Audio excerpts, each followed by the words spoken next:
Mrs. Elizabeth James and the carbon footprint pizza. It was a cold morning in Toronto, the kind of cold that made even the pigeons reconsider their career choices.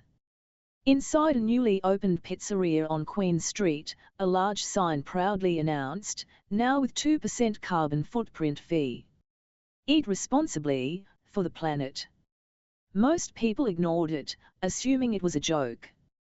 But not Mrs. Elizabeth James.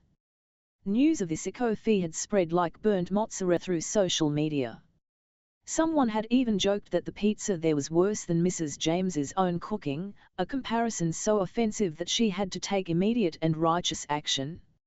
She arrived at the pizzeria just after noon, wearing her legendary mustard yellow hat, which could be seen from space, and a coat that looked like it had survived 3 wars and a brief stint as a picnic blanket. "Good afternoon," she declared, bursting through the door like a hurricane in pearls. "I am Mrs. Elizabeth James, culinary expert, humanitarian, and defender of the common dinner table. I have come to reduce your carbon footprint." The young man behind the counter blinked.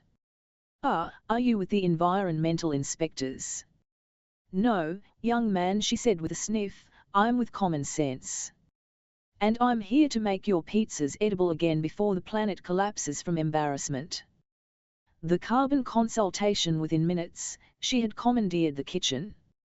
The staff watched in silent horror as she began to audit their ingredients. "Your tomato sauce," she said, sniffing the jar, "smells like it was raised in captivity. And your mozzarella, good heavens, this could double as building material." The manager timidly tried to intervene. Please, you can't just, nonsense. If you charge people for carbon, you ought to at least give them a pizza that doesn't taste like recycled cardboard," she barked. "Now hand me the flour, some yeast, and a nice bit of, what is this, oat milk? How revolting. Bring me proper milk, from a cow, preferably one that's seen grass." "Madam, we are vegan-friendly," "So am I," she said. "I'm friendly to vegans right up until they serve me cheese that doesn't melt." The great pizza experiment. Within half an hour, the kitchen looked like a post-apocalyptic snowstorm. Flour everywhere. Pots boiling.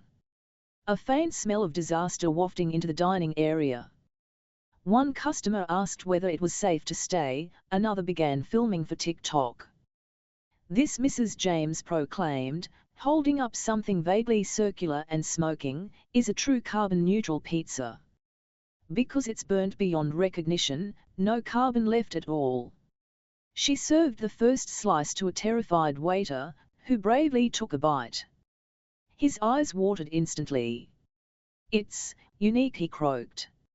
"Of course it is," said Mrs. James proudly. "You can taste the authenticity.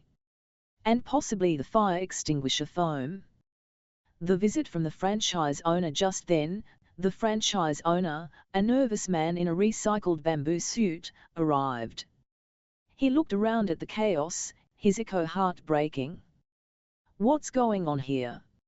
Mrs. James turned with authority. "I'm saving your establishment from extinction. You charge people for a carbon footprint?